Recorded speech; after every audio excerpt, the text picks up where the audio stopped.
So you go from building relationships to building awareness. This means introducing yourself to the friends of friends who have common interests and invite their friendships too. Because you'll note that on the left side of your Facebook page where it shows your friends, or if someone has, or if you visit someone, it will often show you the friends that you have in common. So based on those types of connections, if you see people who look interesting, you can click on their image, see their page, and do a friend invite, request to be a friend, and you never know. But you want to make sure also that you're not doing this just to spam them. All right, that you really do have a common interest, because people that don't have a shared interest aren't going to friend you or aren't going to follow you anyway. So you want to maximize the shared interests in what you're doing as well as what they're doing. So that in essence what you end up doing is you end up promoting each other. That includes artists as well as customers. So you can share examples of your work and ask for comments. You can compare and contrast your work with your friends or those of other artists. These are all parts of the comments when you post that you can be doing.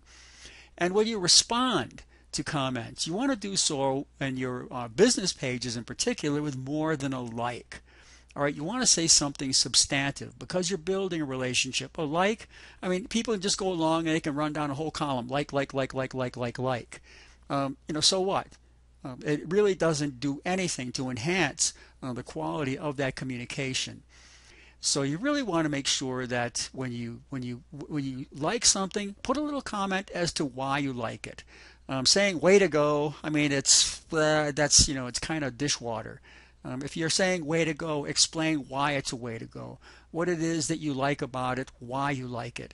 Or if you disagree with something, in a very tactful and in constructive manner, say what it is that you disagree with. There is a technique known as the sandwich, which means that you start with a positive thing. You can say something like, I really can understand what you're saying here when you're talking about using acrylic as compared to oil. That acrylic is less toxic and it is a lot less expensive than oil paint.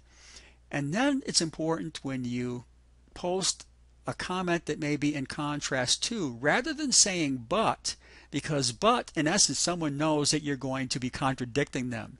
You can just use the word and, which is a conjunctive, and will in a very subtle way allow them to connect rather than discount or disjoint what you've said.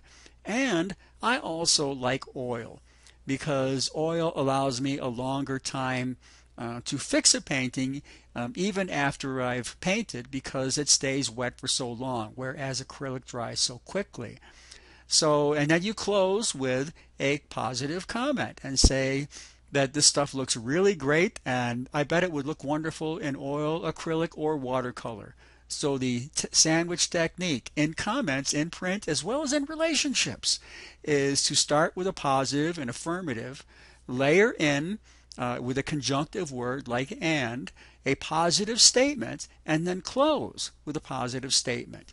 So, bottom line, don't use your business page as a place to flame people, and don't flame others. And if people come to your page to flame, in other words, to put a blowtorch on them and just burn their ideas and their image and their ego to the ground, instead use it as a place to enhance relationships. And if people come to your page and they flame, once again, give them the 2 strike. That's your first strike, one more, and you're out. And we will never be speaking again because it's inappropriate. So Facebook is built for media. That's audio, video, as well as digital photographs. Customers love to be able to tell their friends about the things they purchased. And it's an easy way to do this now to people halfway around the world. In the old days, you had to visit someone's curio cabinet or look at their slideshows or their films of what they did on their summer vacation or what they did on their buying trip. But now you have a good story to tell. You can post that story, whether it be video, images, that you could put on YouTube, Vimeo, or Instagram accounts. You upload the videos there. You can tell the story with audio video, or you can put a picture and accompany with it text. And it's a good way to get that story out there. It gives people, and you want to make sure to keep it short too, because people listen to video and view video differently on the web unless they're going there for Netflix. They view it differently. Generally, a video longer than 5 minutes, people are going to lose interest, and they're going to just turn the channel with the mouse. So you keep them short, keep them action-packed, keep them lighthearted, but keep them substantial. Have a good story to tell. Think about it. If you have to, write it down and put a little cheat sheet in front of you as you're talking to your camera or your webcam, or if it's just a headset like I have here with just audio. And you could even do a regular show on Facebook Live. You might have seen that different friends of yours are live. So take 5 minutes out of your day and say, hey, here's what I'm working on. If you're doing something similar, I'd love to see what you're doing. Put it on your page and send me an invite. All right, that's so do a regular show. Pay attention to other people's shows. And this then means that it's a good idea to carry your cell phone to capture unexpected opportunities with photos or videos too. It's almost like you are, live broadcast news. You run into a friend who's doing something really interesting. You're in a gallery, or you're at an opening of your own work. Do a little video, all right, with your cell phone and post that. But as best as you can, use original material. So many people do friendly spam. They post content with no originality. All right, they're not posting any of their own stuff. They're just forwarding you stuff that you'll find on other people's and other people's and other people's and other people's and other people's pages that they really amplify. If you're a creative artist, amplify on that creativity and find a way to channel that creativity into the media that you use to promote your work and friendships on Facebook, for example. Some of the possible themes that you can do with photo, video snippets could be, you could start with a giveaway when you open your business page. Host an online contest with a prize. You could post a picture, for example, and ask people to invent a caption. That people love to do stuff like that. And then you can, whoever. You could have a friend of yours judge who was the best caption. You might say an independent and unassociated friend judges the caption, and then you send them a prize. What a wonderful way to pull people in through your generosity. Give something first. You could also post unique characteristics of your work, you describing it or showing it. You could talk about or have a short clip about your most recent gallery show, exhibition, or market, or a show, exhibition, or market that you visited and your impressions of it. What worked? What could be done better? You could do interviews with your clientele. Someone's bought something from you. Interview them. Why did they buy it? Why do they like it? That becomes like an advertisement for your own work. So it's not shameless. I mean, really, and it allows you to find out what are the salient points that they see in what you do, so that if you want to make something again for them or that it appeals to other people, that interview is an amazing amount of information to do so, as well as to share it, because that will trigger ideas in people that follow you. It will trigger ideas they may send to you and say, wow, I liked what you saw with Johnson, and what if you tried it like this? All right, it's an amazing dialogue that you can engage. Or it could be about an interesting trip that you took somewhere. And it doesn't have to necessarily be about art, but you don't want it to be too much of a bleed over into your personal page. You might talk about an interesting visit that you had with someone, another artist, another person who you work with. You can show your creative process step by step, whether it be still photos that fade into each other, or you can do it as a video.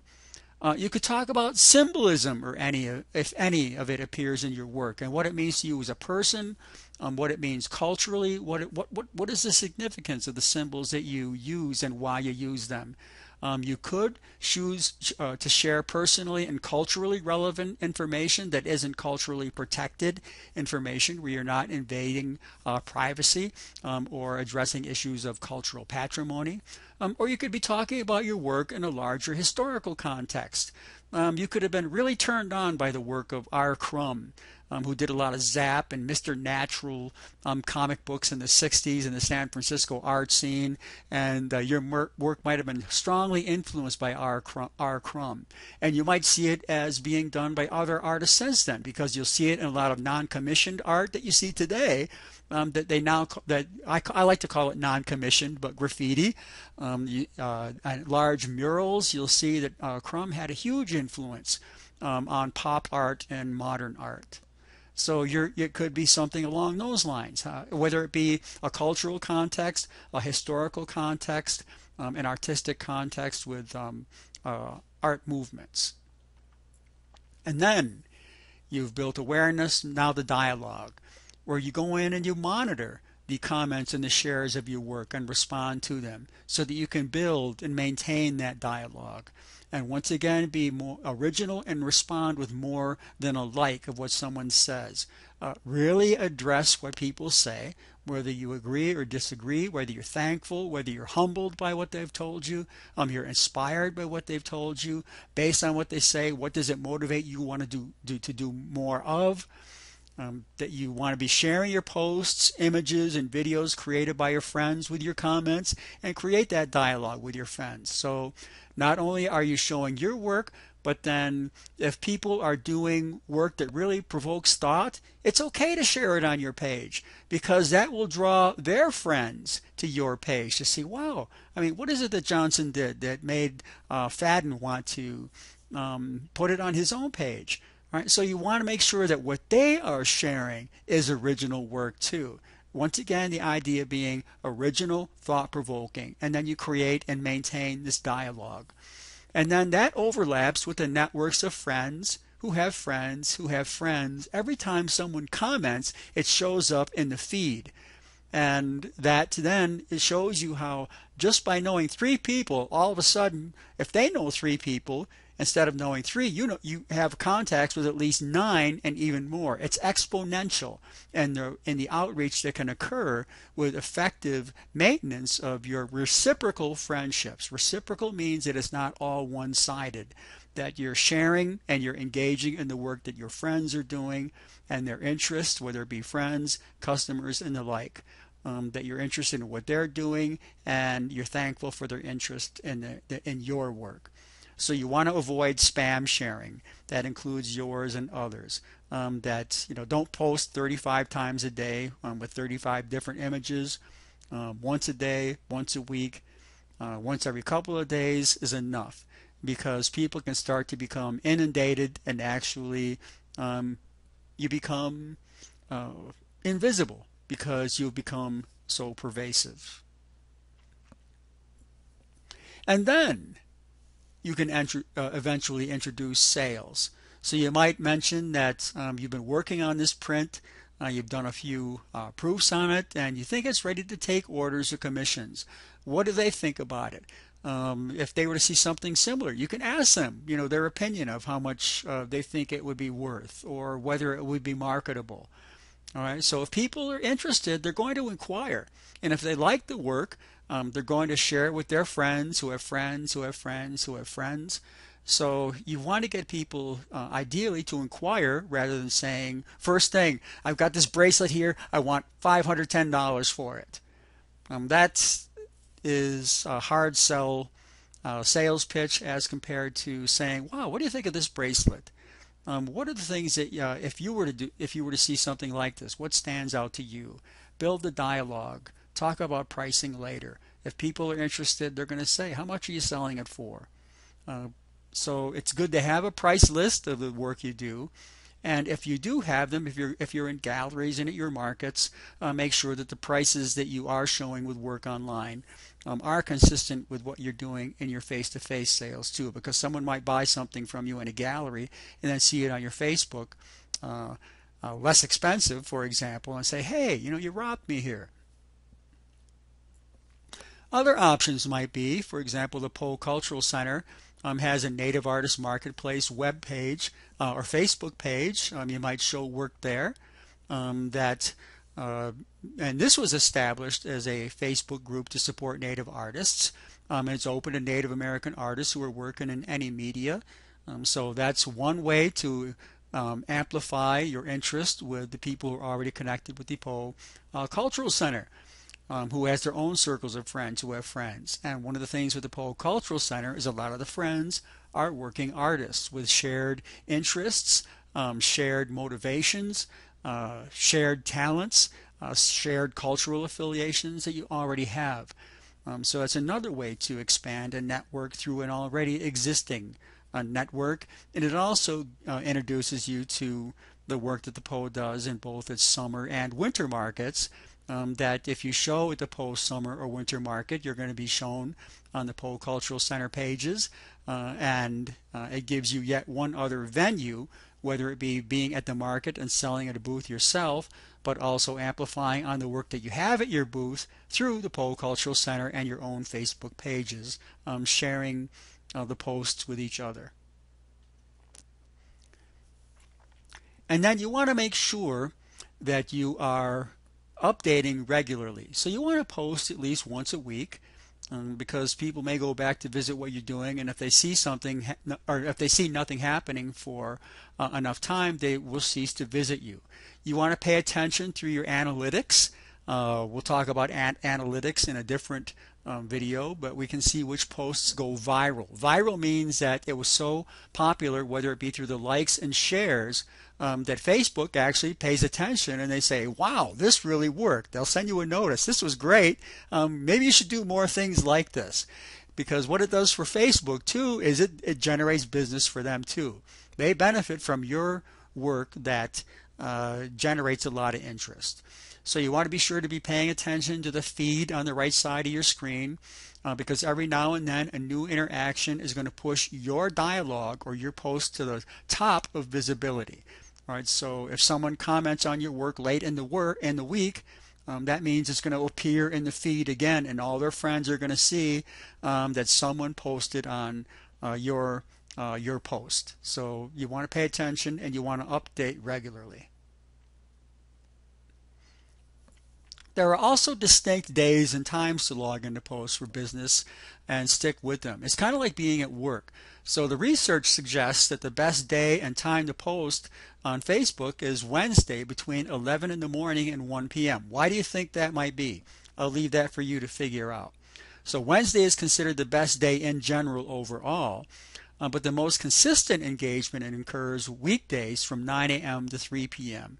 And Sunday is generally considered the worst day, and I'll leave that to you to figure out why you might think that would be the worst day. So as we ride off into the sunset with this photograph by Stephen J. Nathanson, that was part of our solar powered exhibit at the Poe, as you are riding off into the sunset of your dreams of doing business on Facebook, we look forward to you emerging in the sunrise with new ideas, new posts, new images, new friends, new dialogue, as we move the world toward positive social change through peace, love, and art. Hasta la bagel.